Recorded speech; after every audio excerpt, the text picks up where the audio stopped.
ಇವತ್ತಿನ ನನ್ನ ವಿಡಿಯೋದ ಟಾಪಿಕ್ ಏನಪ್ಪಾ ಅಂದ್ರೆ ಇಂಟೀರಿಯಂ ಬೇಲ್.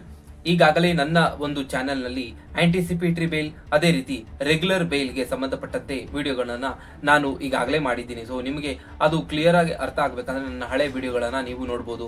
ಸೊ ಇವತ್ತು ಇಂಟೀರಿಯಂ ಬೇಲ್ ಇದನ್ನ ಈಸಿಯಾಗಿ ಅರ್ಥ ಮಾಡ್ಕೋಬೇಕಂದ್ರೆ so with one example. So ನಮ್ಮ ಒಂದು ಕರ್ನಾಟಕದಲ್ಲಿ ನಿಮ್ಗೆಲ್ಲರಿಗೂ ಗೊತ್ತು, ಹೆಸರಾಂತ ನಟ ದರ್ಶನ್ ರವರು ಒಂದು ಮರ್ಡರ್ ಕೇಸ್ ನಲ್ಲಿ ಅರೆಸ್ಟ್ ಆಗಿದ್ದಾಗ ಅವರಿಗೆ ಸೆಷನ್ ಕೋರ್ಟ್ ಅಲ್ಲಿ ರೆಗ್ಯುಲರ್ ಬೇಲ್ ರಿಜೆಕ್ಟ್ ಆಯಿತು. ಸೊ ಅವರು ಹೈಕೋರ್ಟ್ ನ ಮೊರೆ ಹೋದಾಗ ಅವರು ಡೈರೆಕ್ಟ್ ಆಗಿ ರೆಗ್ಯುಲರ್ ಬೇಲ್ ಅಲ್ಲೂ ಅಪ್ಲೈ ಮಾಡಲಿಲ್ಲ. ಸೊ ಶೋಯಿಂಗ್ ದ ರೀಸನ್ ಅಂದ್ರೆ ಮೆಡಿಕಲ್ ರೀಸನ್ ಒಂದು ಕಾರಣವನ್ನು ಮುಂದಿಟ್ಟುಕೊಂಡು ಅವರು 6 ವೀಕ್ ಅಥವಾ 6 ವಾರಗಳ ಕಾಲ ಒಂದು ಇಂಟೀರಿಯಂ ಬೇಲ್ ಅನ್ನ ತಗೊಂಡ್ರು.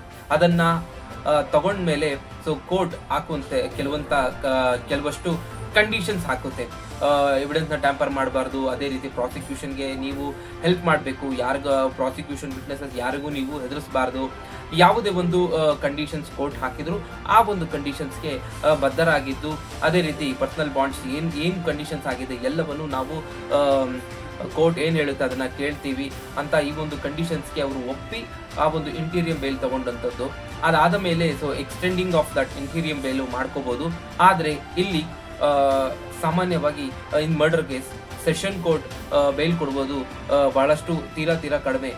ಯಾಕಂದ್ರೆ ಈ ಒಂದು ಹೈ ಪ್ರೊಫೈಲ್ ಕೇಸ್ ಆದ್ರಿಂದ ಹೈಕೋರ್ಟ್ಗೆ ಆ ಒಂದು ಡಿಸ್ಕ್ರಿಷನರಿ ಪವರ್ ಅನ್ನ ಯೂಸ್ ಮಾಡಿಕೊಂಡು ರೆಗ್ಯುಲರ್ ಬೇಲ್ ಕೊಡುವಂಥದ್ದು. ಸೊ ಅದಕ್ಕಾಗಿ ಅಷ್ಟೇ ಇಲ್ಲಿ ಆ ಸೆಷನ್ ಕೋರ್ಟ್ ನಲ್ಲಿ ಅವರಿಗೆ ರೆಗ್ಯುಲರ್ ಬೇಲ್ ಸಿಗದೆ ಇದ್ದಿತ್ತು. ಜೊತೆಗೆ ವಿತ್ ಇನ್ 90 ಡೇಸ್ ಅಥವಾ from 60 days to 90 days charge sheet ಯಾವುದೇ ಒಂದು ಮರ್ಡರ್ ಕೇಸ್ ನಲ್ಲಿ ಅಥವಾ ಮೋಸ್ಟ್ ಹೀನಿಯಸ್ ಕ್ರೈಮ್ ಇರುವಂತಹ ಕೇಸಸ್ ನಲ್ಲಿ ಚಾರ್ಜ್ ಶೀಟ್ ಬೇಗ ಫೈಲ್ ಆಗಬೇಕು.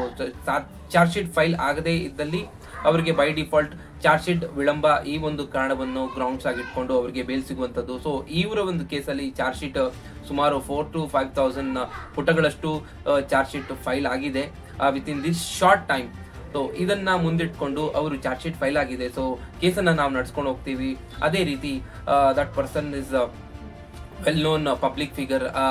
ಯಾವುದೇ ಒಂದು ಕಂಡೀಷನ್ಸ್ ಕೋರ್ಟ್ ಹಾಕಿದ್ರೆ ಆ ಎಲ್ಲ ಒಂದು ಕಂಡೀಷನ್ ನಾವು ಫಾಲೋ ಮಾಡಿಕೊಂಡು ನಾವು ಕೇಸಿಗೆ ಸಪೋರ್ಟ್ ಮಾಡಿ ಎಲ್ಲ ಡೇಟ್ಗಳನ್ನು ನಾವು ರೆಗ್ಯುಲರ್ ಆಗಿ ಅಟೆಂಡ್ ಆಗ್ತೀವಿ ಎಂದು ಕೋರ್ಟ್ಗೆ ಅವರ ಒಂದು ಅಪ್ಲಿಕೇಶನ್ ಅಲ್ಲಿ ಪ್ರಾಮಿಸ್ ಮಾಡಿ ಅದಾದ ಮೇಲೆ ಅವರಿಗೆ ರೆಗ್ಯುಲರ್ ಬೇಲ್ ಸಿಕ್ತಂಥದ್ದು. ಎಸ್, ಈ ಒಂದು ಬೇಲ್ ಪ್ರೊಸೀಜರ್ ಆಗುವಷ್ಟರಲ್ಲಿ ಮೋರ್ ದೆನ್ 6 ಮಂತ್ ಆಗಿತ್ತು. ಯಾಕಂದ್ರೆ ಕೋರ್ಟ್ಗೆ ಇಂತಹ ಒಂದು ಪ್ರಕರಣದಲ್ಲಿ ಕಸ್ಟಡಿ ಅಗತ್ಯ ಇರುತ್ತೆ. ಯಾಕಂದ್ರೆ ಅವರು ಕಸ್ಟಡಿಯಲ್ಲಿ ಇದ್ದಾಗ ಇನ್ವೆಸ್ಟಿಗೇಷನ್ ಮಾಡುವಂತ ಒಂದು ಐಒಗೆ ಎಷ್ಟೋ ಒಂದು ಇನ್ಫಾರ್ಮೇಶನ್ ಕಲೆಕ್ಟ್ ಮಾಡಬಹುದು. ಯಾಕಂದ್ರೆ ಅವರು ಯಾವುದೇ ಒಂದು ಎವಿಡೆನ್ಸ್ ನ ಟ್ಯಾಂಪರ್ ಮಾಡೋದು ಬಹಳ ಕಡಿಮೆ ಇರುತ್ತೆ when he or she is arrested. So ಈ ಒಂದು ಕಂಡೀಷನ್ಸ್ ಮೇರೆಗೆ ಅದೇ ರೀತಿ ಯಾವುದೇ ಒಂದು ವ್ಯಕ್ತಿಗೆ ಡಿಫೆಂಡ್ ಮಾಡುವಂತಹ ಒಂದು ಹಕ್ಕು, ಅದೇ ರೀತಿ ಫಂಡಮೆಂಟಲ್ ರೈಟ್ಸ್. ಸೊ ಈ ಒಂದು ಕಾರಣವನ್ನು ಮುಂದಿಟ್ಟುಕೊಂಡು ಅವರು ಮೊದಲಿಗೆ ಇಂಟೀರಿಯಂ ಬೇಲ್ ಅನ್ನ ತಗೊಂಡು ತದನಂತರ ಆ ಒಂದು ಇಂಟೀರಿಯಂ ಬೇಲ್ ಅನ್ನ ರೆಗ್ಯುಲರ್ ಬೇಲ್ ಆಗಿ ಅಪ್ಲಿಕೇಶನ್ ಹಾಕಿ ಕನ್ವರ್ಟ್ ಮಾಡಿಕೊಂಡು ಸೊ ಈಗ ಅವ್ರಿಗೆ ರೆಗ್ಯುಲರ್ ಬೇಲ್ ಸಿಕ್ಕಿರುವಂತದ್ದು.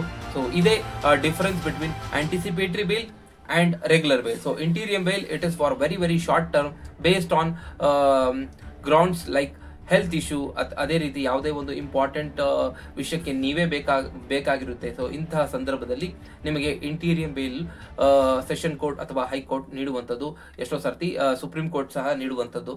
ಸೊ ಇದಾಗಿತ್ತು ಇವತ್ತಿನ ನಮ್ಮ ಈ ಒಂದು ಚಾನೆಲ್ ಅಲ್ಲಿ ಇಂಟೀರಿಯಂ ಬೇಲ್ ಬಗ್ಗೆ ನಿಮಗೆ ಎಕ್ಸ್ಪ್ಲೈನ್ ಮಾಡಿರುವಂತ ಒಂದು ವಿಡಿಯೋ. ಸ್ನೇಹಿತರೆ, ನಿಮಗೆ ಕಾನೂನಿನ ಕುರಿತು ಯಾವುದೇ ಒಂದು ಸಲಹೆ ಅಥವಾ ಯಾವುದೇ ಒಂದು ಸಮಸ್ಯೆ ಇದ್ದಲ್ಲಿ ನೀವು ನಮ್ಮನ್ನು ಕಾಲ್ ಮಾಡಬಹುದು. ನಮ್ಮ ಒಂದು ನಂಬರ್ ಡಿಸ್ಕ್ರಿಪ್ಷನ್ ಬಾಕ್ಸ್ ನಲ್ಲಿ ಇರುತ್ತೆ. So thank you.